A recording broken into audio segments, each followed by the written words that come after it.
Et donc, je suis aussi ravie d'inviter Pierre Mazot ici sur le stage pour discuter avec moi un peu qu'est-ce que ça veut dire G4 en France, ça veut dire Global Compact GRI en France. Et Pierre Mazot, il est le délégué général de l'association Global Compact France, mais aussi un membre du Stakeholder Council du GRI, qui est, on pourrait dire, peut-être le plus important élément de notre gouvernance. Donc Pierre, peut-être tu pourrais nous parler, et je vais me joindre avec toi, parler donc de cette convergence entre GRI et Global Compact. Oui. D'abord, bonjour à tous et très bon après-midi. Donc, je suis effectivement doublement heureux d'être là aujourd'hui parce que effectivement pour moi c'est aussi la concrétisation d'un long chemin avec le GRI depuis environ 8 ans. Et puis donc dans mes nouvelles fonctions de délégué général du Global Compact, effectivement on a fait un petit pointage et il y a dans cette salle plus de 50 représentants d'entreprises qui sont membres du Global Compact France. Donc vous voyez que c'est quelque chose de vraiment important. Et d'ailleurs je pensais que ma première collaboration avec le GRI, c'était dans le cadre d'un document qui s'appelait Making the Connection entre le Global Compact et le GRI, puisque je suis donc cité dans les concepteurs de ce document qu'on va sans doute maintenant actualiser avec le G4. Et donc c'est vrai que le Global Compact en France a une place tout à fait particulière par la volonté politique du secrétaire général des Nations Unies Kofi Annan et du président Chirac, puisqu'ils ont lancé en 2003 le réseau français qui aujourd'hui comprend plus de 1000 participants, dont 870 entreprises, ce qui en fait le deuxième réseau mondial. Et donc qui est effectivement un point d'appui important pour le GRI. Et c'est pour ça que nous avons proposé, dans le cadre de ce partenariat stratégique qui a été renouvelé en mai 2013 avec le Global Compact des Nations Unies, donc d'utiliser en fait le Global Compact France comme point de contact permanent donc du GRI en France. Donc voilà déjà un premier quelques premiers éléments donc qui vous permettra effectivement d'avoir un point de contact. Donc je voudrais simplement présenter donc les deux chevilles ouvrières du Global Compact France qui sont Aurélie Dubois et Charlotte Frérot, donc que vous pourrez contacter donc y compris sur des questions touchant au GRI maintenant. Très bien. Pierre, est-ce que le microphone... oui, très bien, ça marche. Donc, tu as parlé tout à l'heure de l'importance de France pour le Global Compact, étant le deuxième pays. C'est très impressionnant. Et tout à l'heure, j'ai parlé de l'importance de France pour le reste du monde, étant donné le rôle que France a joué avec la RNE depuis 2001 et après avec le Grenelle 2. Là, surtout dans ce processus d'une augmentation au niveau politique de reconnaissance de l'importance donc de législation, de faire ce rapportage mandatoire et où la France était le premier pays dans le monde, donc les autres pays commencent à suivre et regarder, et maintenant il y a le processus bien sûr qui se déroule au niveau européen. Mais je voulais quand même aussi mentionner deux autres raisons pourquoi la France est tellement importante. Et M. Bonnet en a vite parlé, mais je voulais quand même dire que c'était la France qui a joué le rôle clé au niveau politique pendant le grand sommet à Rio en juin 2012, quand la France, ensemble avec le gouvernement danois, sud-africain et brésilien, qui était bien sûr le gouvernement hôte de cette conférence, quand ils ont créé le groupe d'amis du paragraphe 47, et c'était le paragraphe 47, donc du document politique qui est sorti de ce sommet, c'est le paragraphe qui adresse l'importance, non seulement l'importance du reporting extra-financier ou reporting en RSE ou reporting en développement durable, mais aussi et l'importance que les entreprises le font, mais aussi l'importance du rôle du gouvernement de pousser cet exercice. Donc c'est la France qui a pris donc ce rôle politique, et ensuite c'est depuis le début que la France a continué ce rôle clé, prenant la présidence de ce groupe. Et actuellement c'est donc Robin Edmé qui vient d'être élu comme président après le fait que Michel Doussin a passé à une autre position.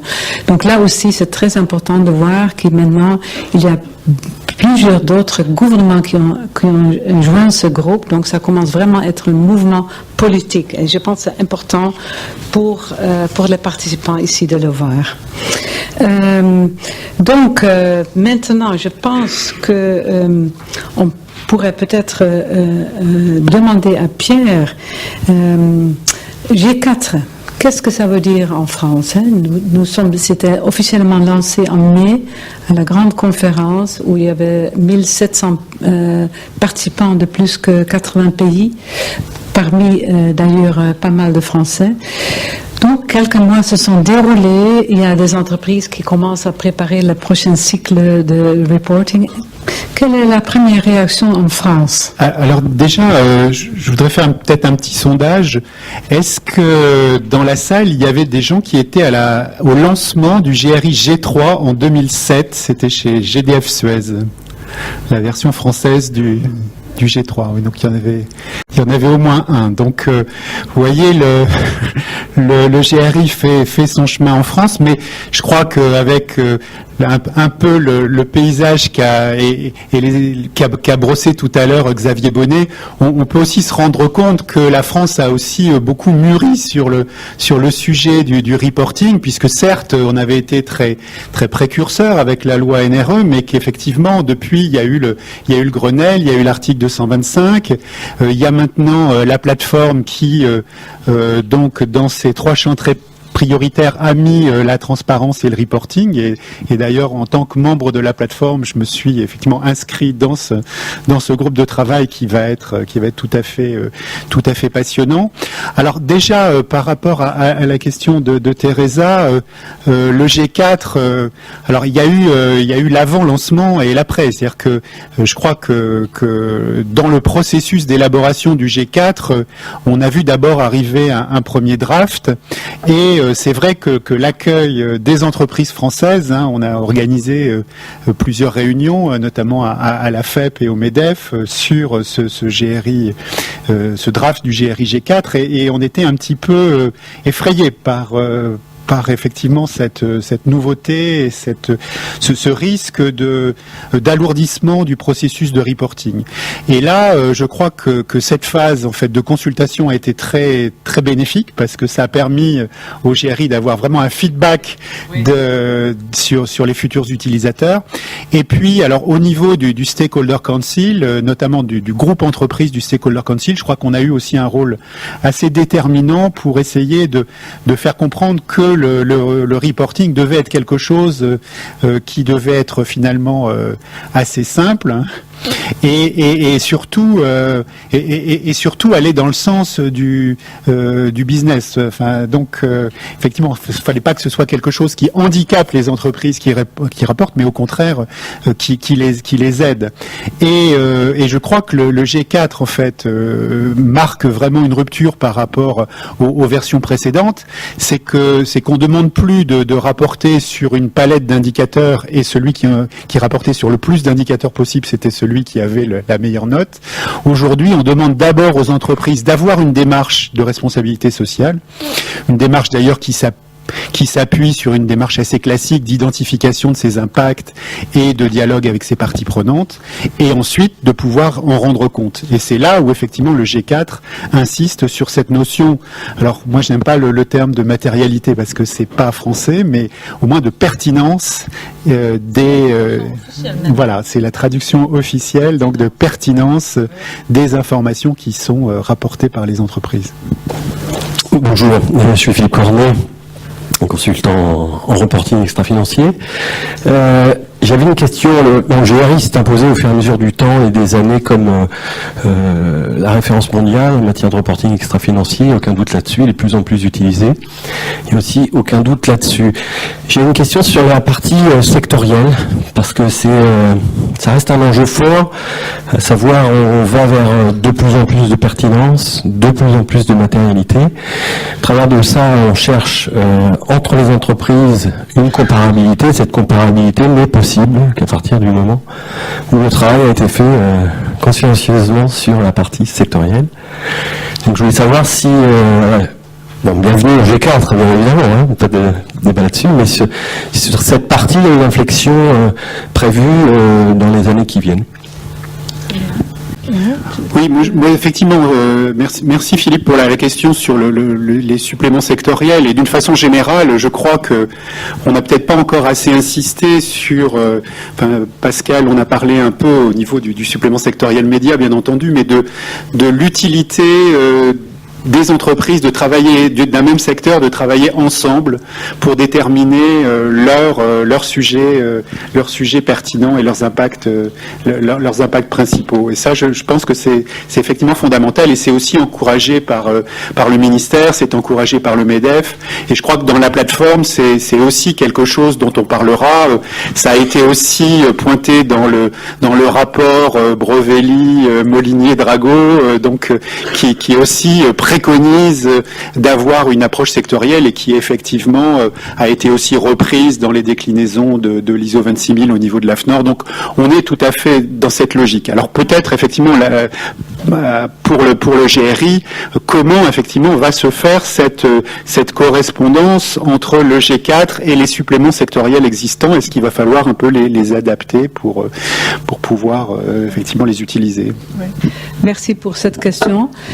Quand GRI a commencé à préparer G4, dès le départ, on a ouvert donc aux parties prenantes partout dans le monde quelle sorte de direction est-ce qu'on devrait aller. Est-ce qu'on peut être aller dès le début de G4 à certaines, ce qu'on appelle en anglais les KPIs,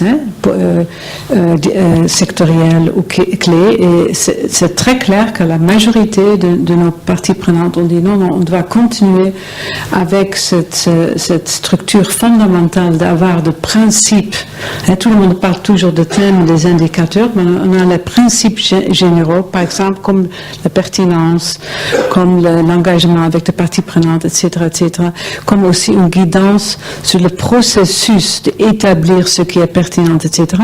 Et ce sont des principes qui font la base de n'importe quel secteur. Donc ça, c'est vraiment, c'est le cœur du GRI. Donc ça, c'est pour ça que c'est important qu'on a les deux, qu'on a de lignes directrices qui sont, on pourrait dire, le même partout dans le monde pour grandes et petites entreprises, mais en même temps, il y a une reconnaissance de l'importance de l'approche sectorielle. Nous avons fait deux choses concrètes. D'une part, le supplément sectoriel vont être traduits en G4. Et ça, c'est un travail qui est en plein cours et ça va être fini avant Noël. Donc ça veut dire tout le secteur. Les suppléments sectoriels vont être disponibles en anglais. Là, il faut encore le traduire dans les langues nationales. Mais au moins, cette guidance va être disponible en termes de G4. Et deuxièmement, nous avons fait un grand travail d'analyse de tous ces milliers de rapports dans les différents secteurs. Quand eux, ils font le choix de pertinence, quel thème est-ce que les différents secteurs ont choisi comme étant pertinent? Donc, c'est pas une guidance, mais on peut utiliser ces données. Donc, si on est une organisation de médias, ou bien d'électricité, ou bien de gaz, ou bien de secteur chimique, on peut étudier quelles ont toutes les autres entreprises dans mon secteur, qu'est-ce qu'ils ont choisi comme thème pertinent. Et ça aide aussi pour comparer et pour être inspiré pour les différents secteurs. Donc, ce sont les deux activités que nous avons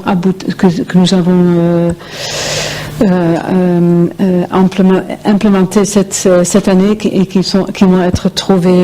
Je pense que ce travail d'analyse sectorielle est déjà disponible, mais le supplément sectoriel, ça va être au cours du mois de décembre, donc d'ici quelques semaines.